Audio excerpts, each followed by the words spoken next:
Hello, everybody. My name is Adam. I'm going to be the host today. We're going to have an AMA with Eduard, CEO of ZoidPay, and we have two new guests who are also part of the team. We got two Mihais today. We got Mihai Popescu, who is the CTO, and Mihai Stanica. They are the devs behind the scenes, part of the devs who are doing the entire work. Let's start by introducing yourself a little bit and say exactly what you're doing in ZoidPay. Mihai Popescu. Mihai Popescu, Yeah, the CTO. you go first. So I'm the CTO. Technically, this is a startup company, so CTO doesn't mean exactly what CTO means for a big company. I'm still writing some code. I'm still talking with clients. I'm still talking with other projects. So I am the bridge between the product and the tech side. Technically, every big decision that influences the tech side, it's on me. Of course, a little product, a little of everything, because this is a C-level position. So, yeah, technically more tech and a little bit of everything else. And also bridging the gap between Eduard's vision, Mihai's product vision, and what the company in the end wants to accomplish. Again, translating everything in tech. Perfect. Thank you very much. And Mihai Stanica, please go ahead. So, if I were to keep Mihai's pace, I would say that I'm maybe more product, less tech, but still tech, and a lot of many other things as well. Because, as he said, we're a startup, and it's a challenging environment that we're working in. So you need to be able to be pretty dynamic, because yesterday was a totally different day to today in terms of what we've done. So yeah, more product, tech, and a lot of other things. That's cool, and thank you very much for joining. I'm pretty sure that the community is excited to see other people than Eduard from the team, and also people who are hands-on on the SuperApp, ZoidCore, and everything else that the ZoidPay team is building. So my guess is that we're going to have more questions at the end directly towards you. And also regarding Mihai Stanica, the community really appreciates your interventions on the Telegram group. So keep on going with those. We really need to address it directly. Eduard, should we go directly into the community questions? Before actually we go into the community questions, we had the podcast earlier today with a couple, really nice one. We really enjoyed it, and we thank him for inviting us. The same trio was there, so me and Mihai's. Apparently now it's becoming an NFT collection or a meme, the Mihai's. So we made some announcements there. First one, which should be said now before we actually delve into the questions, is the fact that we know that the SuperApp has taken a lot of time. We said there that, and all the elements involved in building such a fintech application, we said that even though now we have the experience in building a SuperApp, if we are to build another one, it would be with 10 to 15% faster, because there are a lot of things that don't depend upon us. The only thing that depends upon us is the way we communicate with our community. What the regulatory landscape doesn't know is the fact that Web3 project has a strong community behind it.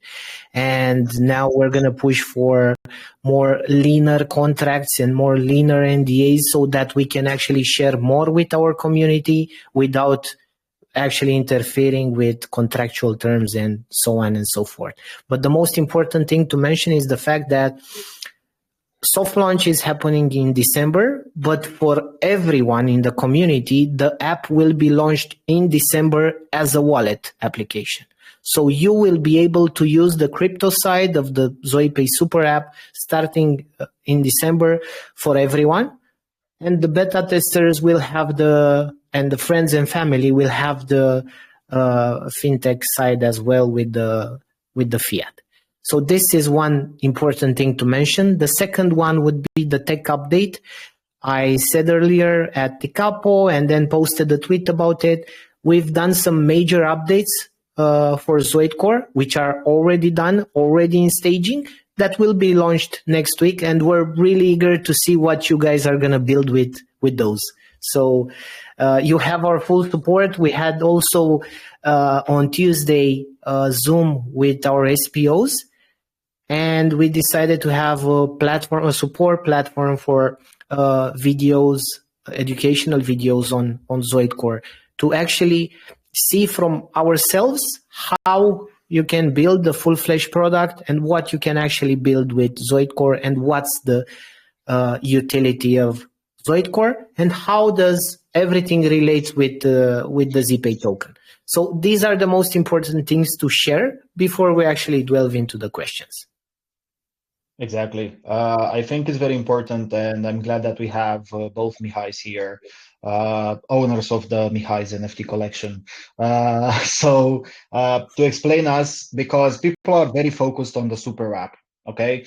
But the ZoidCore, it's actually a pretty big thing, and it's kind of on the same scale with the SuperApp when it comes to addressing to builders and people who want to develop, and not only builders, but regular users who don't have the know-how, and they can just go ahead in a very friendly user interface, and then they can create their own project, even if it's token related, NFT related, or whatever ideas they have. And I know that Eduard and I had a private call with one of our community members who had an idea, and he can launch it when using the ZoidCore when it's going to be complete. So yeah, I think we should put an emphasize on the ZoidCore as well, even if all eyes are on the SuperApp.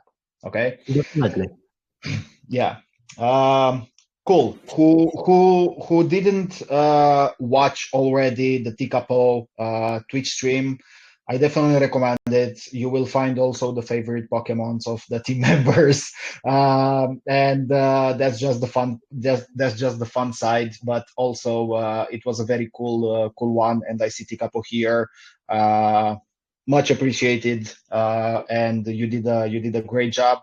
Go ahead and follow Tikapo on Twitch or YouTube or whatever you want. We need to support this kind of initiatives. Okay, so I'm going to go ahead and go directly to the questions. We have, I didn't count them, but they are pretty much questions. A lot of them. Some of them were already addressed in the previous AMAs. So also a side note, when you're submitting a questions, make sure that you're also watching the previous AMAs where these questions were already addressed. Okay, so I'll start with the first one. It's coming from the real LM, and it states like this: it would be good for Ed to give some clarity on the 5.5 million that was unstaked. 1 million, 4 million, 500K converted to eGold and sent to KuCoin, only to be sent to another Multiverse X wallet. All this just prior to a smart contract update. It might be all perfectly reasonable and explained, but I think it should be good to get an answer on this ASAP. So here we are getting the answer. Definitely. So this question was also asked by Lab 7 in the SPO call. The answer then was, we're now onboarding a partner, and the way we're doing this is by leveraging our own assets. How we leverage this is exactly how you've seen it, with a smart contract update and by doing different types of transfers. Do not think that those tokens are getting sold or anything like that. The idea is that in order to show strength in such a market, you need to do some hacks. This is a hack to onboard a bigger partner, and the answer to Lab 7 was to hear each other before the 15th of December, because then we're gonna announce the partner that we're onboarding with this transfer. Cool. Moving on to the next question submitted by Bogdan Ropey. This is a cool one and an interesting one, so congrats, Bogdan. Eduard, what question you would ask for the ZoidPay CEO if you would be a regular ZPay holder? I have two answers for this. So the first one is the funny one, when Binance. This would be the first one. But in all fairness, and the question would be, why don't you guys communicate more often with the community? Why don't you share screenshots of what you're doing? Why don't you actually build a dev environment or a staging environment in which the community can play with the things that you're building to see that you guys are building something? So this would be the question I would ask the CEO of ZoidPay. And the answer is that now with both of the Mihais being more involved in tackling the community and discussing with the community, Mihai Stanica, product owner, product manager, giving updates on the products, Mihai Popescu, CTO, giving updates on the technical aspects of what we're building. And more people from the team will start getting involved in these sorts of Zooms, calls, and AMAs, so that we can provide a lot of insight into how we're building things and why we're building them. And most importantly, because if we are to think about technical development, we have a huge community of people that can test the product before actually launching it. So why not take advantage of the fact that we're showcasing our product and also the community is satisfied, and then they're giving us insight into what we're building. So I've discussed, actually today we've discussed at the office about having a separate staging environment or a dev environment, especially for the community with different types of access. There's going to be a lot of bugs there, so don't get scared about this. That's how the dev environment looks like. But most importantly, you're going to be able to see before we actually launch something in the market. Good question, good answer. You can be a ZoidPay community member. I am already. Okay, cool. Sorry to go fast through the questions, but there are a lot of questions, so I want to finish with them so we can take questions from the live people here as well. So the next one is submitted by CNRD-ish. Are all of what Farem said on this article true? If it's not true, we need concrete evidence about it. Having a history of empty promises and delayed roadmaps, how can you gain the community's trust again with all of the issues, FUD, and controversies that are coming out right now? What are your plans other than releasing the SuperApp and updating the ZoidCore? This would be his first question. I can continue with the other part because they are kind of related. About the listings, B2B client and multi-chains, are they still in the plans for the roadmap next year, or are they canceled already? The new roadmap, it's only until January 2024. The thing is that everything is still in the roadmap. So everything that we said is still in the roadmap. Because of market conditions, because of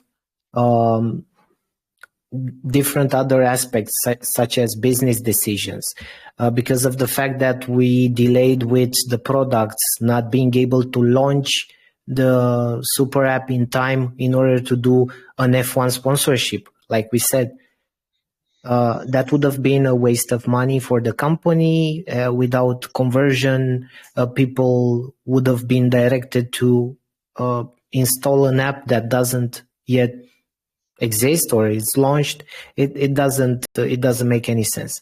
And regarding the first question, I surely hope so that before actually sharing and posting on Twitter or everywhere else, people will actually question what is written, not question the one who's written about. So this I've seen is a trait of the bear market, but it's not important.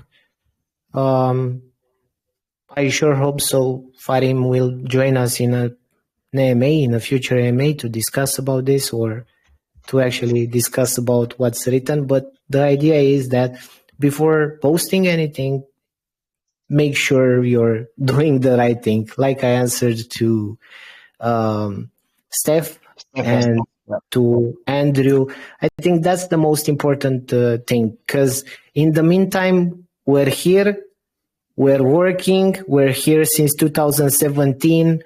I mean, yeah, of course, we have delays. Yeah, of course, we're not perfect. We're not all geniuses in this team. Obviously, we're people.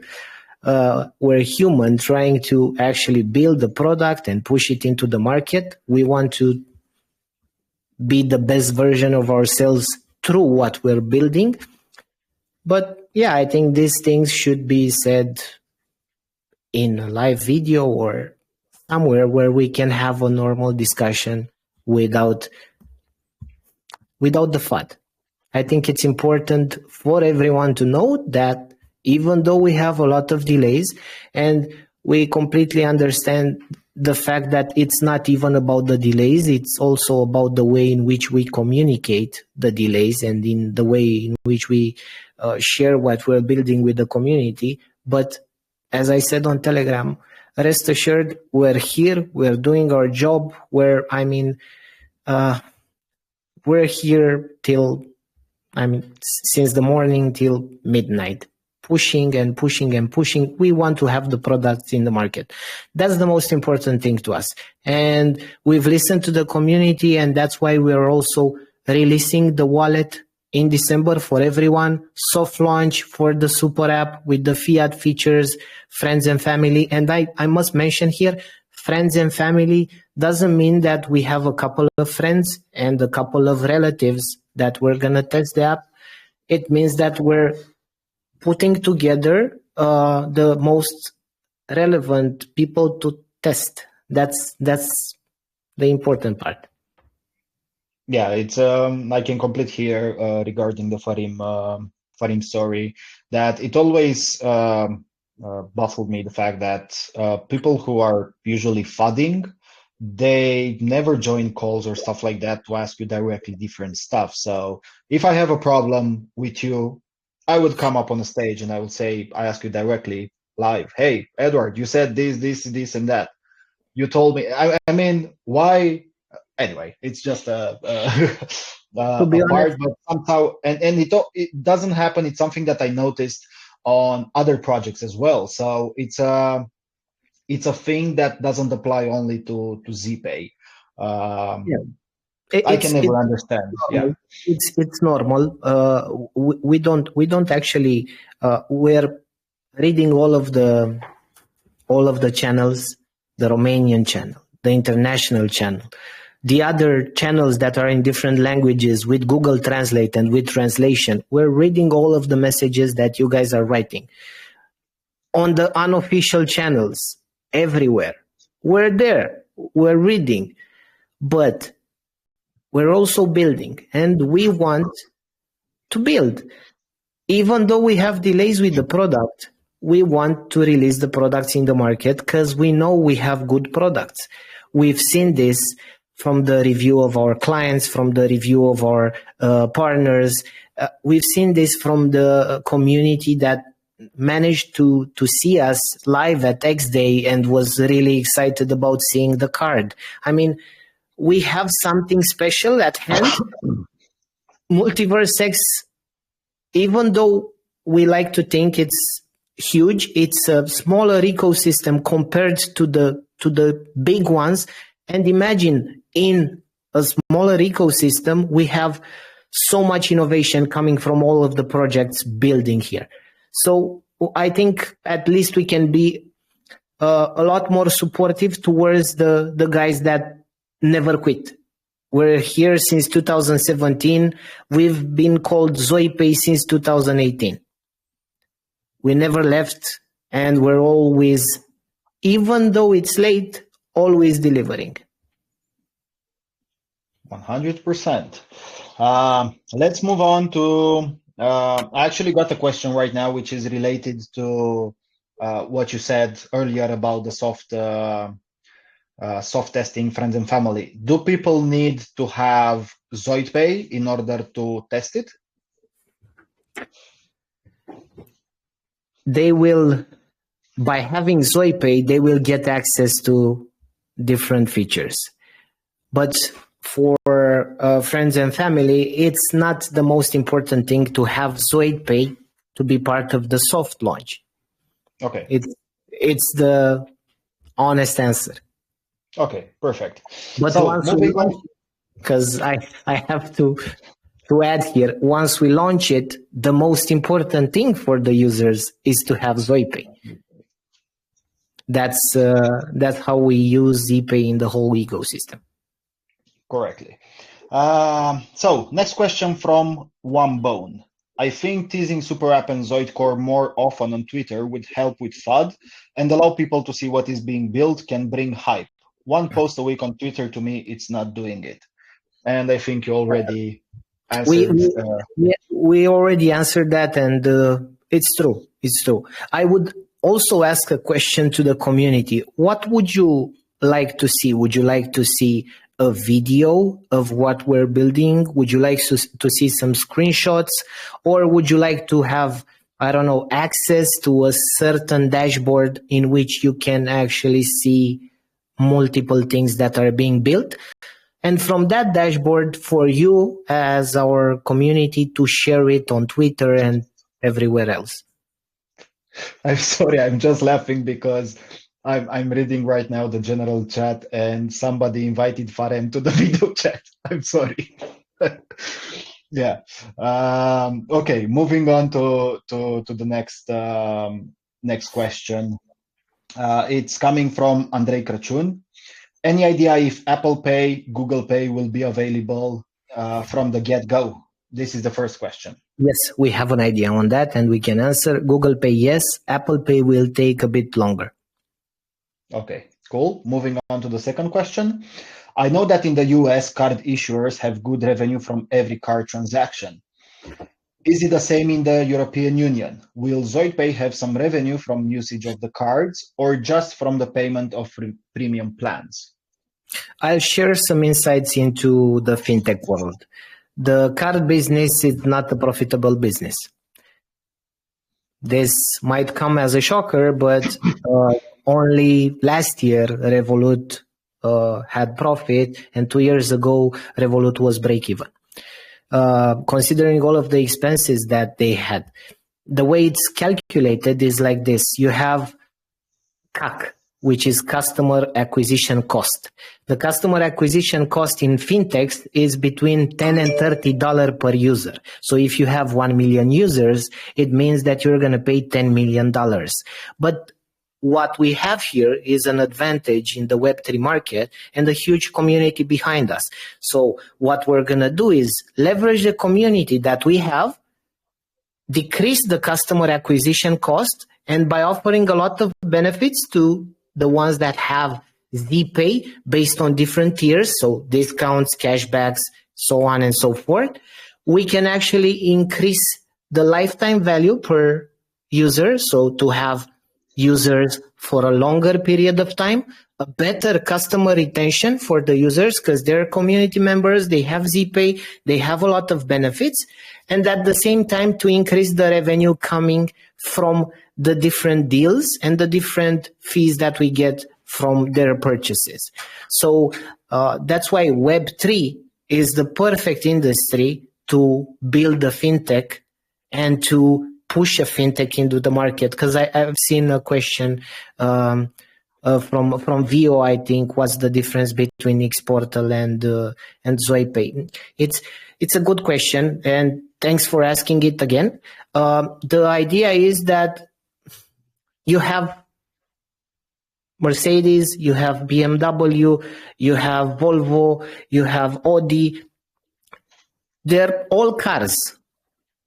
They have differences between them, obviously, but the main functionality is the same. So I just want to point out that what you're actually saying about the super app is related to the main functionality. So, of course, all cards are used for making payments, but the fees are different. The way Revolut entered the market was by offering better foreign exchange fees for people that are traveling abroad. The way Monese entered the market is by offering discounts to people that get their salary there. So every fintech application has a certain trait. I cannot share with you all of the traits that we have because we didn't launch the application yet, and we don't want to lose our competitive edge, to be honest. It makes perfect sense. It's business, and we want to generate revenue with the super app at some point.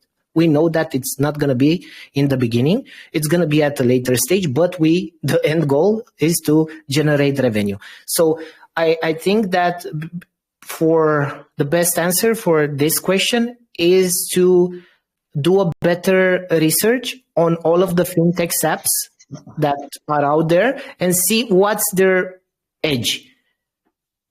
And on average, a person has between 3 and 5 cards in their wallet and uses 2 fintechs at least. So how many fintechs in the Multiverse X ecosystem? 2 fintechs.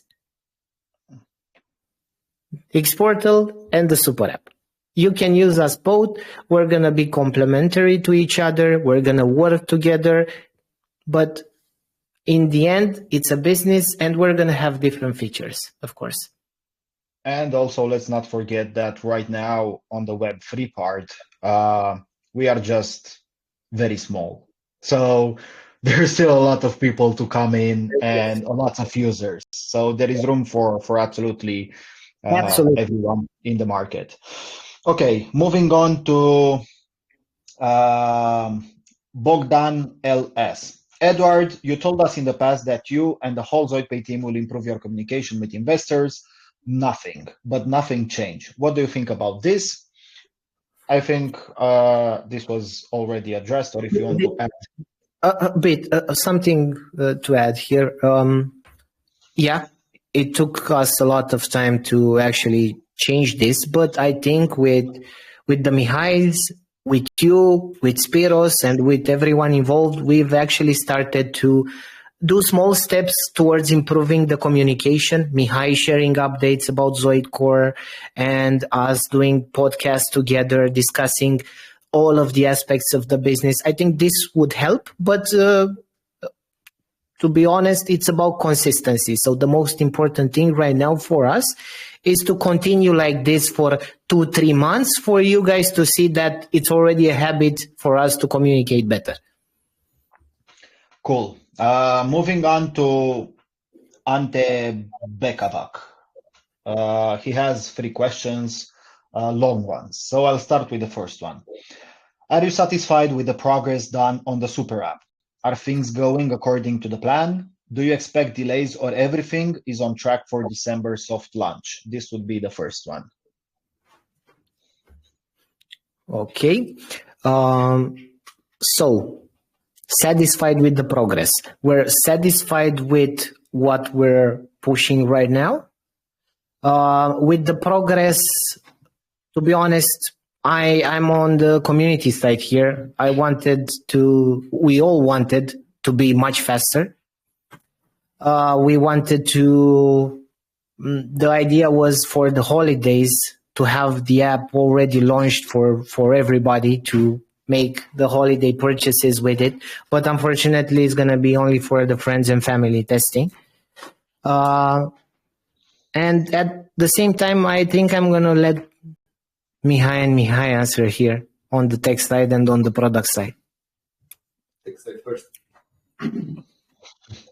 Yeah. So regarding the SuperApp, there are a lot of challenges. Keep in mind that if we had only the crypto part, it'd be quite simple. Having the fiat part means security, means certification, means a lot of things. And I think I'm repeating this. I did it in the podcast, and I think with the SPOs also, the same information. There's no documentation, clear documentation for the actual steps you need to do in order to finalize this. You get to a certain point, then you wait for something, then you actually step a little bit, wait for something else. And this goes both for the... Take the mic. I think you can hear me quite clear, Adam, right? Yeah, it's better with a mic. I have a mic.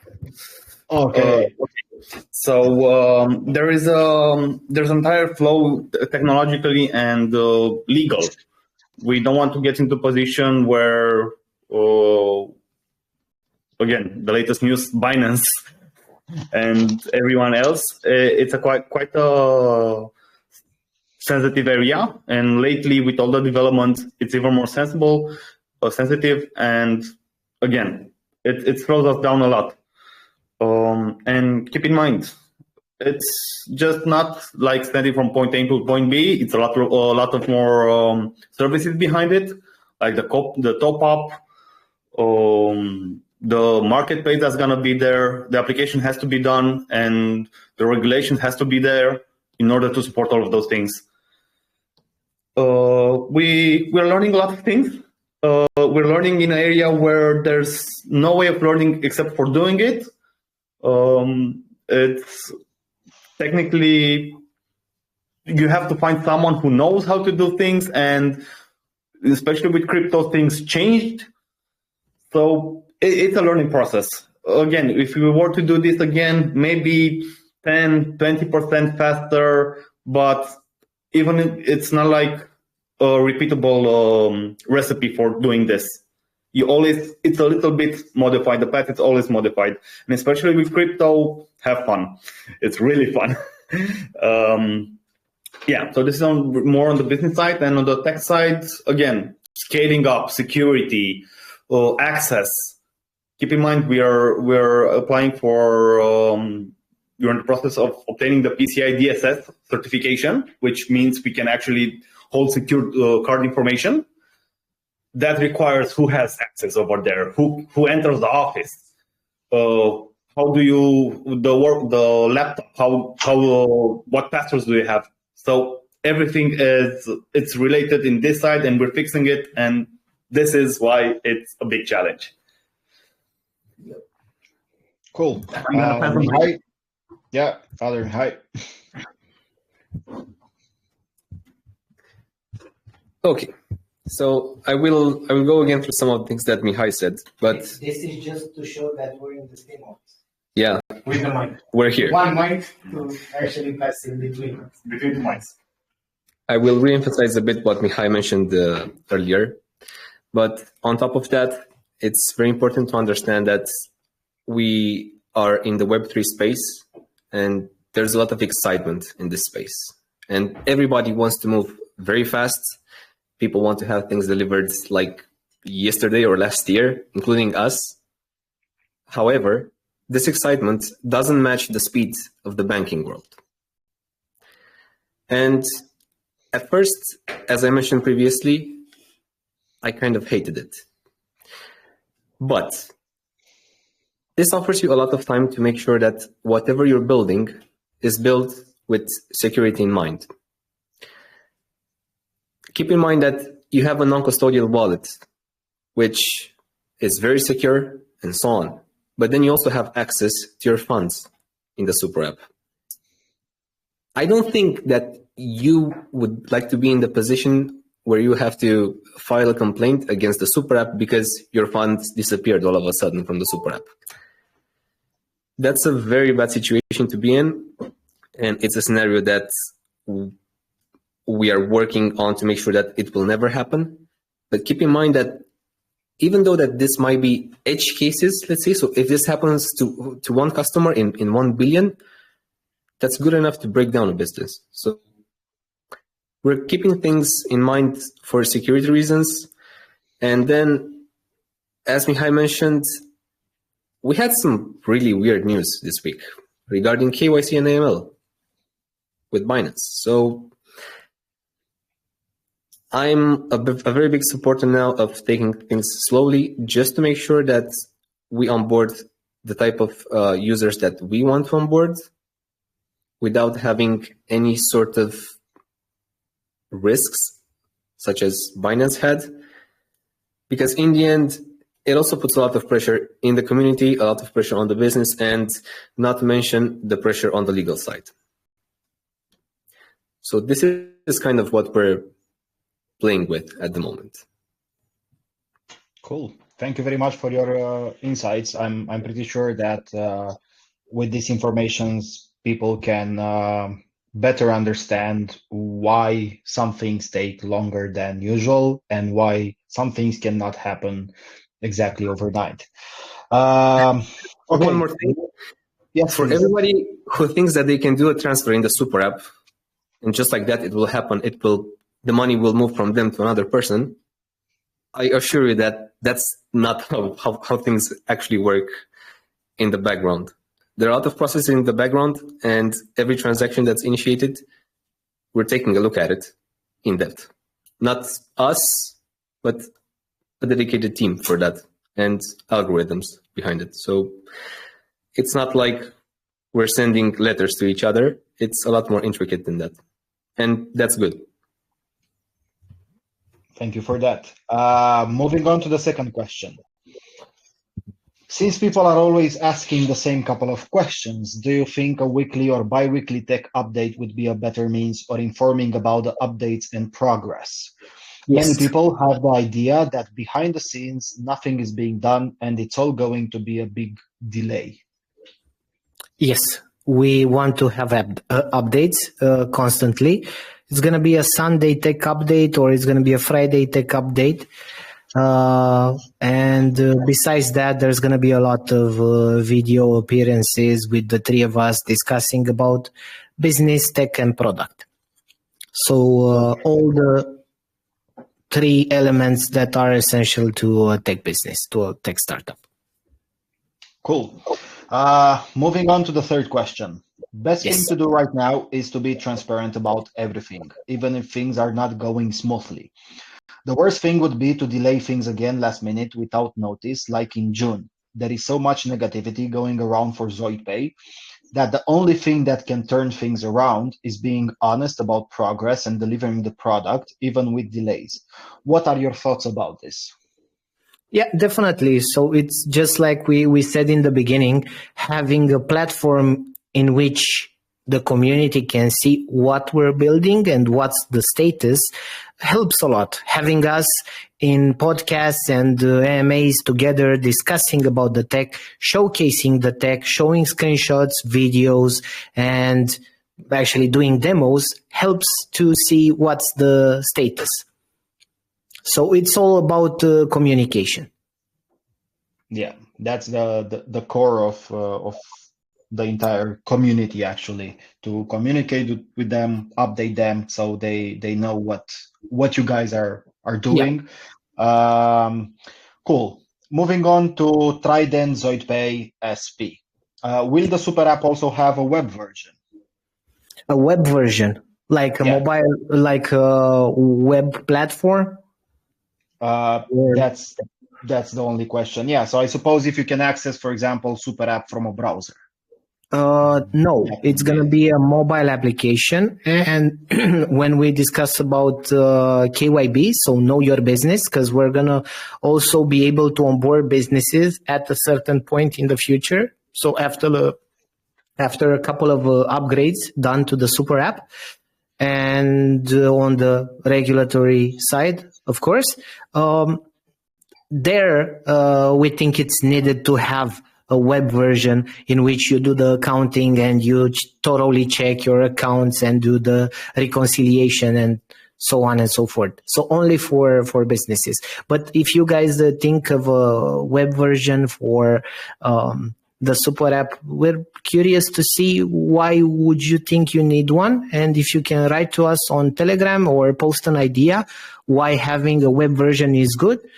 Just share it with us, because maybe it's something that we're missing and we didn't see, and maybe it's a need that you guys have for a certain product or for a certain feature, and we'd like to take that into consideration.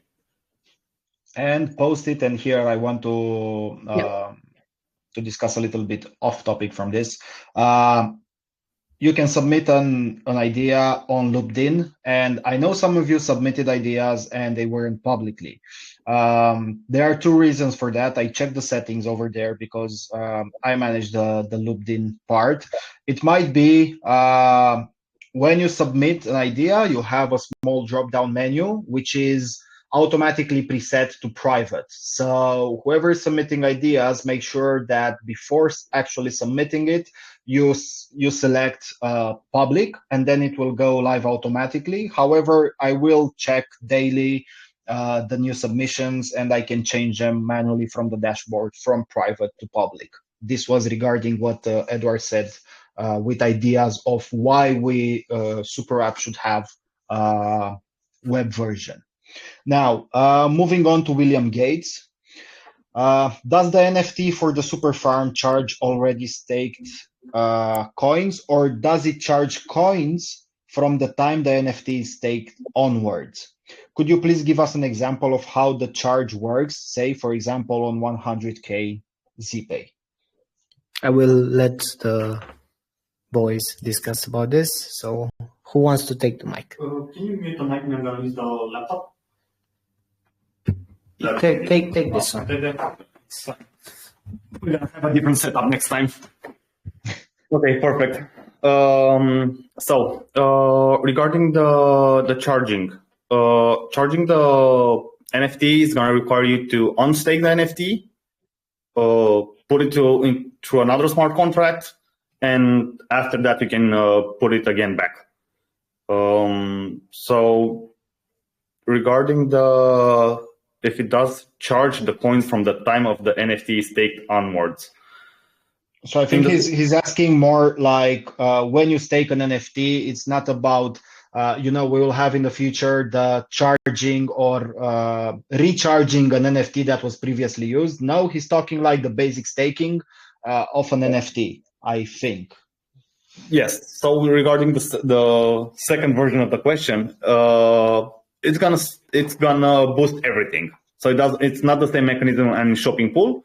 Either if it's before or after, it doesn't matter. For that period of time where the NFT is active, you will get the boost. Okay, perfect.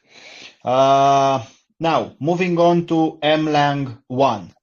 Why all this silence? Market is going higher and no tweets, no announcements, no engagement with community. Is still anyone working on this project? Yeah, so slowly, as we said, posting tweets, having AMAs, attending podcasts, showcasing what we've built. It's not going to be silent anymore. So if you think it was silence, then here comes the noise. We're going to be everywhere with this trio and with updates for you guys. Especially now that we announced we're pushing the SuperApp as a wallet for everyone, it's going to be even better because we're going to have marketing campaigns around it. We're going to have people that top up their wallets, that will get wand airdrops, that will get different marketing campaigns that we're gonna build around the launch of the wallet. Okay, moving on to Giannis. Even if the investors buy ZPay, the price does not rise. everyone doubts about the integrity of the token when other tokens rise. What are the actions that should have been taken in the past? What mistakes have taken place, and who is responsible for the roadmap went out of targets? So I just want to better understand the question. Is this a question related to the price or a question related to the product, to the delays of the product and so on and so forth? Well, the way I see it, the first part of the question is regarding the price. So maybe everybody saw the pump of Bitcoin and then the altcoins kind of followed like a mini bull run, let's say. And everybody's wondering why ZoidPay didn't have a chance or didn't have any constant pump. And then the second part would be about the roadmap, what mistakes have taken place, and who is responsible for the roadmap that went out of targets. Okay, so related to the first part of the question, that's why we've designed the buyback program in order to have a mechanism for our community to know that we're also part of the community. So we value our token because it's the fuel for the entire ecosystem. As I'm sure you know, we shared an infographic with how the token is going to be used, and it's going to be used in ZoidCore for having developers that build from different chains, launch their products. So part of the buyback program is going back to you guys, to the community. So this is what we're doing, because in the regulated markets, you also have price protection, right? So for certain things, you have price protection. And that's what we're doing right now with the buyback program. At the same time, for what mistakes have been made, first mistake that was made was actually underestimating the total amount of work necessary for the whole vision that we have.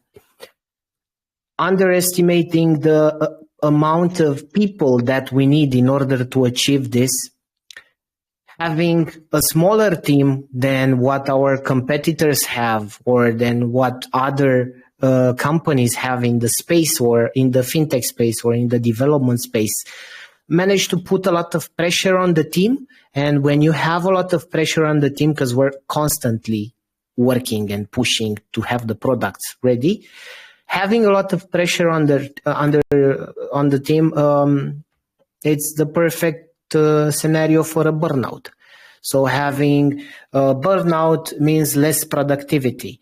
And we actually, when we have somebody that's not so productive, we actually divide and conquer and split the work between ourselves.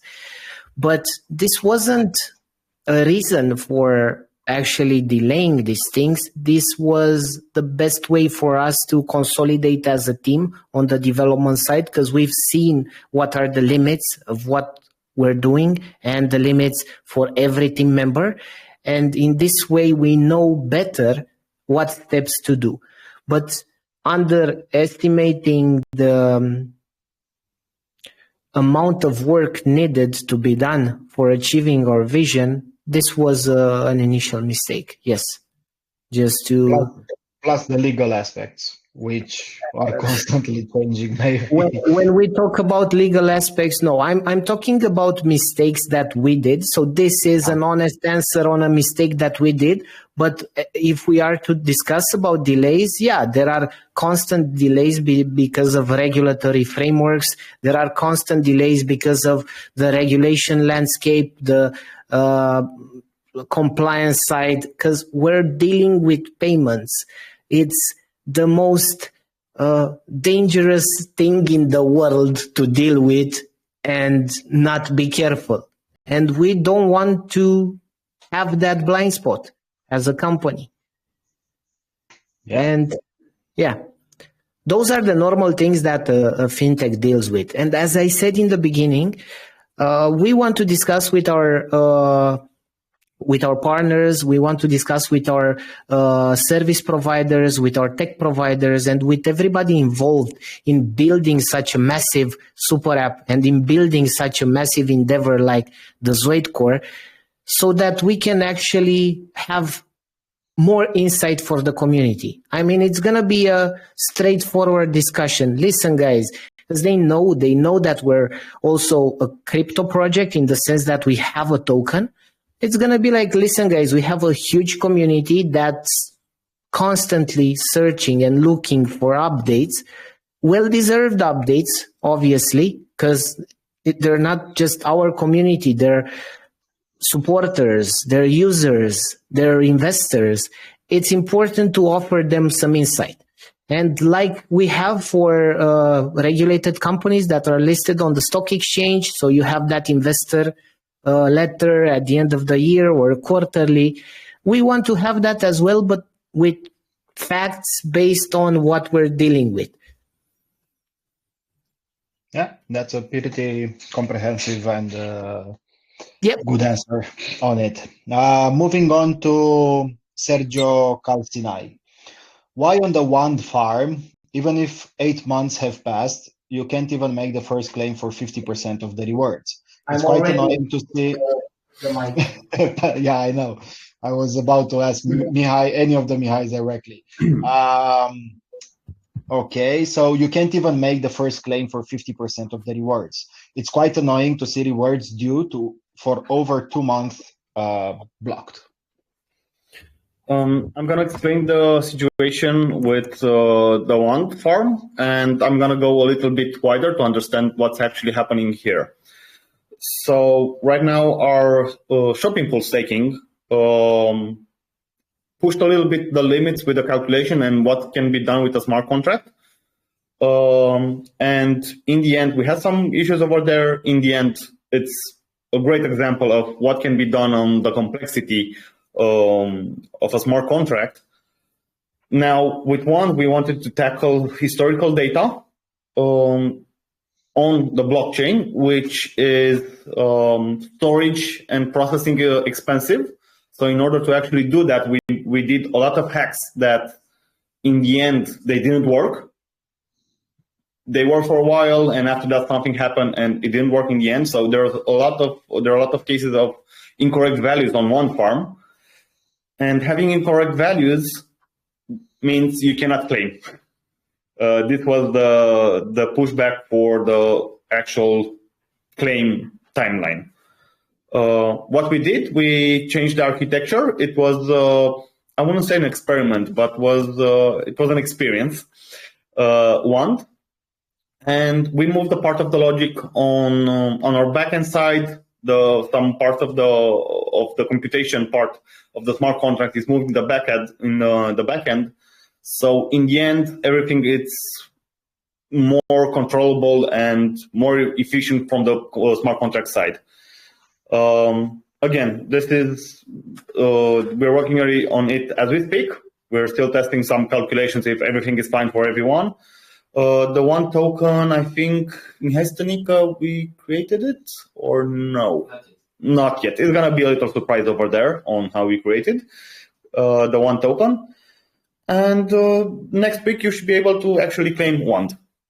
But again, the first thing was having the correct values, and having the correct values. The way of having the correct values over there was pushing the limits of what can be processed in the smart contract. It's a different staking mechanism that is going to help us in the future create new products on this side. So that's on me, guys. We actually pushed hard on doing everything on the smart contracts.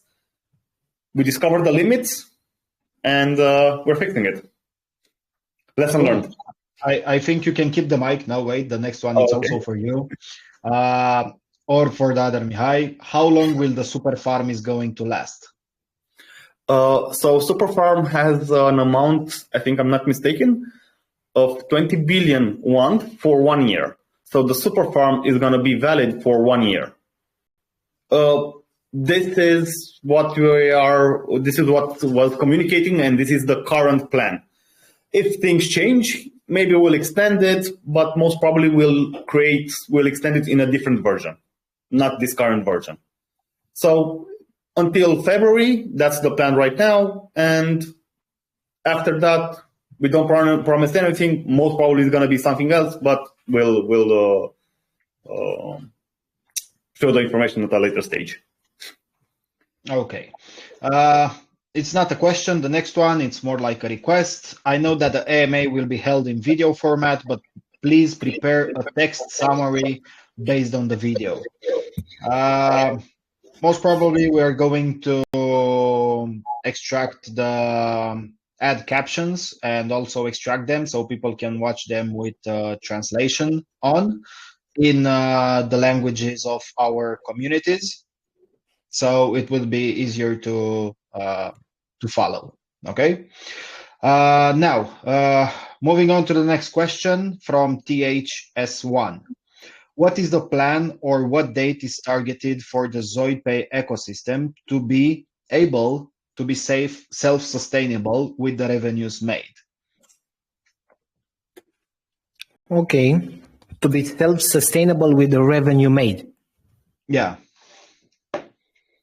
So when do you think ZoidPay ecosystem will reach a maturity in which it will be self-sustained from different revenue streams, either if it's ZoidCore, SuperApp, NFTs, whatever is built in the ZoidPay ecosystem? That's a good question, and we have a lot of revenue streams upcoming based on the products. So ZoidCore has a lot of revenue streams. The SuperApp also has, and I saw that there's a discussion on the TG group right now, and Bogdan said very well that the money in fintechs are made via services offered, not from the car business, such as lending or other type of services offered. So we have a lot of revenue streams for the SuperApp as well. Ideally, for us, it would have been this year. So to have the whole burn rate assured by the revenue, and not only that, but to have a lot of budget for marketing. But what we estimate is better said after the first 3 months. So we launch the products, we do a trial run on the paywall for the ZoidCore, we see how everything goes with the cards that we add in the market, that we put in the market, the services that we offer, and based on that, we estimate the profitability. But just to give you some facts, because these are really interesting facts. 1 second, just to look on Slack here. So just for you guys to know, we had the Chrome extension, right? And we got some really relevant metrics from the Chrome extension. So we had a total of 1,152 transactions.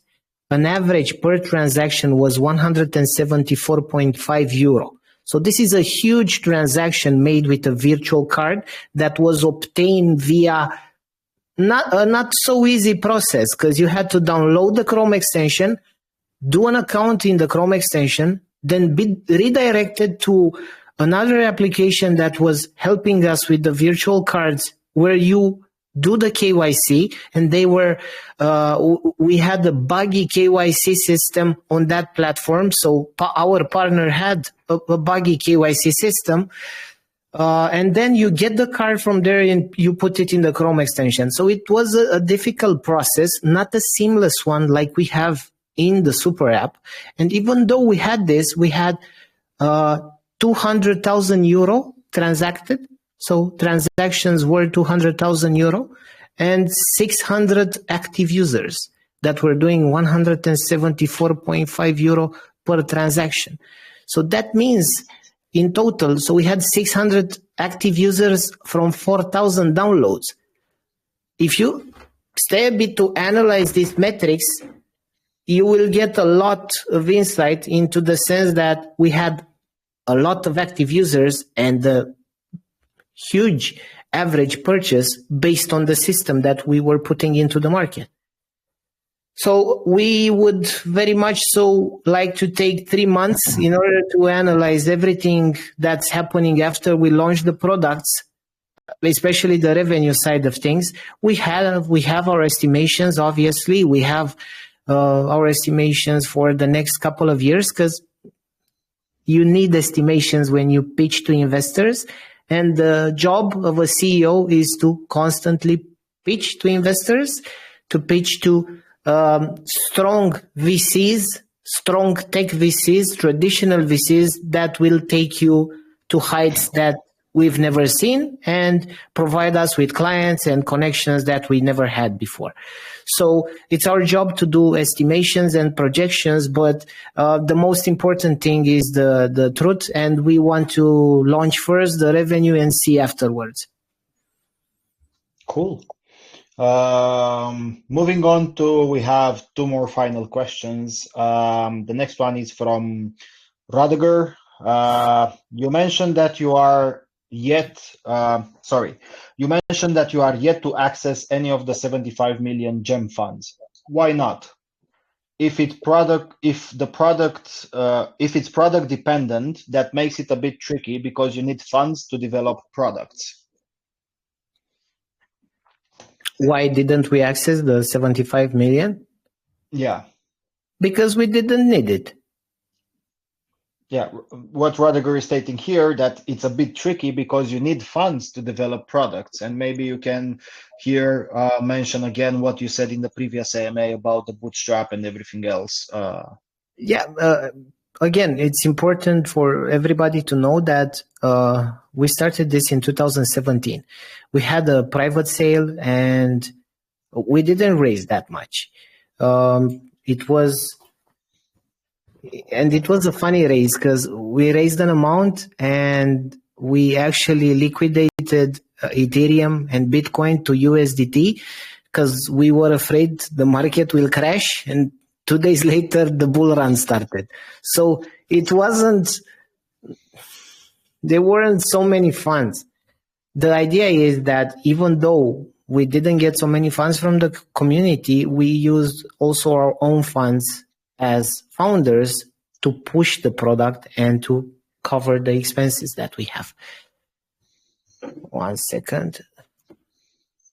And when we talk about the fund, I've seen a lot of discussions about the fund, and in all of the articles that were written, including the ones written by Farim, it says clearly that it's an investment commitment. An investment commitment means that you commit a certain amount as an investment based on certain criteria. So that's it. I'm sure you've read all of the articles related to GEM with the tokens, with selling tokens from companies. What it's important to say is what we already said. And like I said in the previous AMA, we should post this somewhere as a pinned message for everybody to see. First, we are not exposed to GEM because we didn't do any drawdowns, so we didn't get funds from the investment fund. Second, and this is also important, in April last year, when the token was pumping and going to 182, we were buying tokens, not selling. So this is also important for everybody in the community to know. We are here to support all of the things that we're doing, and the token is our crypto side. So we're supporting everything here. And I would urge the community to support us one more by focusing on the products and not on conspiracies and FUD. So it's important. We truly understand what you guys are saying, but at the same time, we're here. We're not leaving. We're not going to quit ever. I mean, we're pushing the products, and it's important to actually have some, let's say, better questions rather than constantly asking about gem, constantly asking about transactions, and constantly asking about I don't know what. Let's focus on the products. I mean, we posted a tech update. Wouldn't you guys be interested in actually, let's say, do a hackathon together with some awards by who's building the most interesting product with ZoidCore? I think this would be possible next week after we push these updates as well, and we can have developers, back-end developers, front-end developers building products, getting a part of that ZoidPay bonus, ZPay bonus pool. I mean, it's important to actually build things and move things. That's what matters. On the more bright side, and leaving aside all this, as you said, going in circles in each AMA with the same stuff. Okay, last question from AdiBro92. In the roadmap, it is said that until the end of the year, buybacks will be made at 100 million ZPay tokens. But so far, they have only been done at 5 million ZPay tokens. Will this plan be followed? Definitely. This plan is actually being followed as we speak. And indeed, there's a problem with that, and we could have done a better job there. The idea is that we're holding the ZPay in the company account that we have in the exchange. By holding the ZPay there, we cannot share the address. I mean, it's a centralized exchange. It's on KuCoin. Everything is being done on KuCoin or on other centralized exchanges, because it's important to be on the centralized exchange when doing the buyback. You don't have an address there. So you cannot share the address that has the ZPay. So what we want to do is actually start taking out from the exchange the amounts that we bought back and put it in a transparent address on Multiverse X, so on chain, for everybody to see the amounts. We need to do a better job there. Definitely. That's arbitrage. I mean, we don't want the bad actors to actually profit from this. Yeah, it's not about that. So I totally understand the question. We're not going to announce when we're doing buybacks. We're going to do reconciliations and settlements from time to time. But it's important that that address is on chain. That's the most important thing. Correct, Adam? Yeah, so people actually, they want to see that it's happening. How is happening? This is ZoidPay's part, right? But they need to see that it's still happening and it's still ongoing, right? Exactly. Of course, some people, they ask just from pure speculation, like, when will ZPay purchase the rest of the funds so it can pump so I can sell, or stuff like that. So I can understand this part of the question as well. But if something is made on Multiverse X, where there's a wallet and funds can be sent, as you said, from the checks, not at a certain date, but at different times, right? So people cannot speculate on the buybacks. Then I think things should be pretty clear, and will bring more transparency on this topic. So with that was the last question. Now we're moving on. Let's see. Cesar Stefan also had a question in the chat. Back in July announced, so it's regarding the same topic of the buyback. Then we met with Cesar at XD, and we discussed a bit. Yep. Okay. We also have a question here in the chat regarding ZoidCore. When mainnet chains, Ethereum, BNB plus Polygon, will be up for creating NFT collections. Doing this via APIs, it can be huge. Right now, only MVX is working on mainnet. Any of the Mihais? Yeah, that's actually a good question. So let me pass the mic to Mihai. Got it.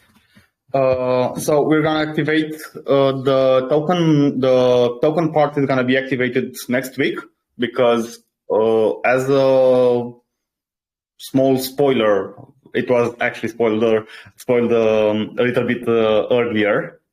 We're gonna launch the token management, the the smart content creation, and other features of the notification system.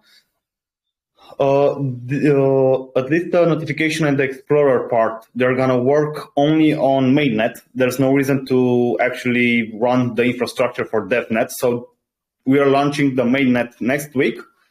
Regarding the NFT collection, we still have some work to do over there. There are standalone companies that do only NFT creation with a lot of helpers. We just facilitate that. There's still some manual work to do, and we would like to also cover that. So as the answer, yes, next week we'll be able to do this via API, from our platform, and it's only going to get better. So it's going to get way more better.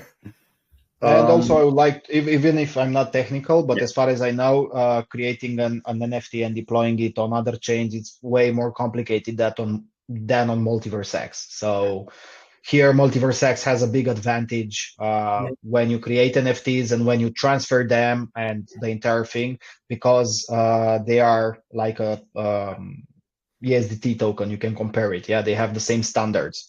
When on Ethereum and other chains, on EVM in general, things are a little bit more complicated.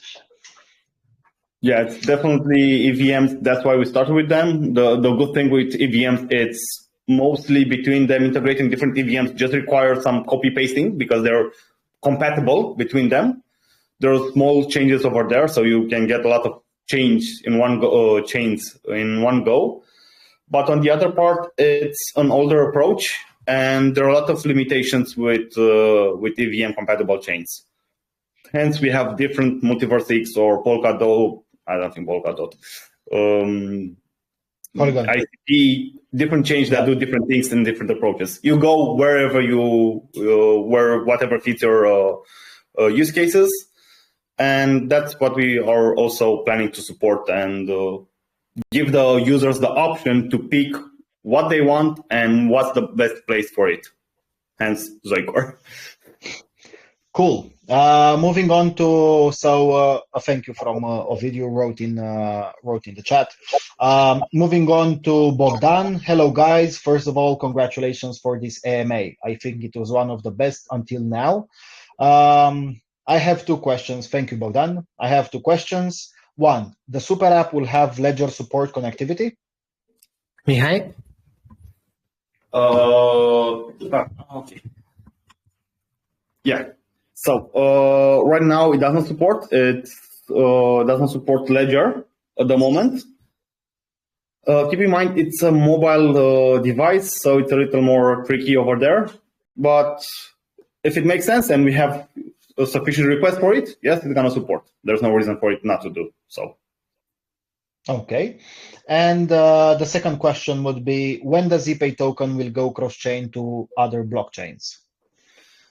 So regarding the technical part, I'm going to answer. We already have the bridge with only on DevNet, so it's working. The bridge is ready. Of course, moving it to the mainnet is going to require a little bit of time to actually make it secure. Like it's just a dev environment. Different people have access to the service over there. We're going to need a little bit of secure proofing the code over there. And regarding the other part, Eduard, that's on you. Yeah, so regarding the other part, the idea is to have the bridge audited and secure proofed via the code, to run some more tests, and to actually have at least the wallet launched. So now that we're changing a bit the strategy and we have the ZoidPay SuperApp launched initially for everybody as a wallet, that means that we can better implement our marketing strategy for going cross-chain. Okay, cool.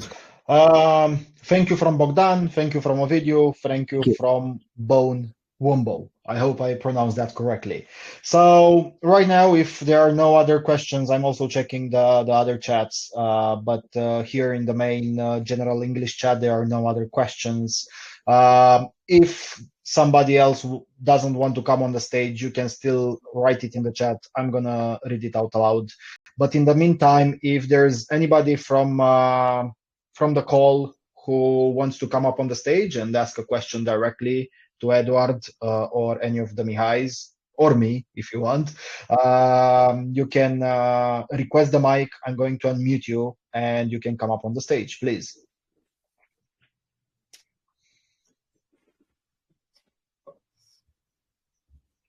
I know Save with Crypto had his hand raised in the beginning, so if you're still up here listening, I can see you in the chat. But if you're able to talk, please request the mic, and I'm going to enable you or whoever wants to come up on the stage.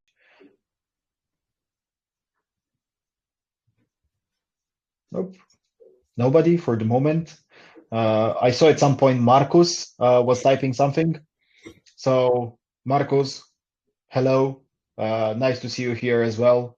I've met Marcus at X-Day. Great guy. Yeah, I think we can wrap it up. There are no requests. Big congrats for this AMA, best one yet, for real. So Eduard, I think we just needed the Mihais, just the two of us wouldn't do the job. So thank you, Mihais, to both Mihai for being here, and 100% you will see them in the future as well. Maybe also not just doing. This is an idea that I'm going to submit on LinkedIn. Maybe not just doing AMAs, but maybe do general like a teaching class somehow. One of the Mihais can come up and live. It's like, hello everybody, welcome to the class. Let's create a token. So let's go to ZoidCore and do this and that, and explain in different ways. Yeah, that was it for today. If any of you guys want to add something. Well, can I take the mic? Yeah, please do. I actually like that idea of having a classroom, but I think first it would be beneficial also for us in terms of learning videos to have one created in ZoidCore. So that's a plan that that's a plan I want to keep. So you will see soon a video of when we create one via ZoidCore. And then we'll have a longer series of other videos with how you can manage a token, how you can create a smart contract for that token, and so on. Perfect. Spiros, it's writing, Mihai is a perfect addition for the AMA. Imagine having two of them. Thank you, Spiros. Adam, Yeah. Now Yes. we really have to create the NFT collection, right? Yeah, exactly. Mint in ZPay, all ZPay can be burned, reduce the supply, and that's it. We also have okay, Tikapo is encouraging us to doing it. Yeah, I think we need to have a call with the designer after this one. Yeah. Okay, cool. Thank you everybody once again for being present. We will have monthly AMAs. Now, I don't know when the last Friday of December will be. Let me check the calendar because there are holidays over there involved. So let's see. Last Friday is going to be on the 29th of December. We will sit together, set a time. We will do an AMA in December as well. But let's say that it's not a fixed date on the last Friday of December. We'll have to see how the community and we together are with the entire schedule. Because me personally, I said, okay, maybe the last Friday of this month would actually be the 1st December. I completely forgot that it was a holiday on the 1st December. Yes, you want to say something, Eduard? I can feel it. Yeah, the idea is that now when we're preparing to launch the Super App as a wallet, probably it's going to be much more sooner than having it at the end of December. So I'm putting a lot of pressure on the guys now in the AMA, saying that it's not going to be in the last week of December. But the idea is we need to keep a constant communication. So as long as we started this, we need to be consistent and we need to be out there with the community, showcasing, discussing, having videos, showing what we've been working on, showing the final product. This is the most important thing. Perfect. Good. Thank you, Eduard. Thank you, Mihai. Thank you, Mihai, once again. Thank you to everybody who submitted the questions. Much better questions from AMA to AMA. Thank you for everybody who was present here and listened to us. I hope you enjoyed, and see you next time. Thank you, guys. Bye. Thank you. Bye. Thank you. Bye-bye.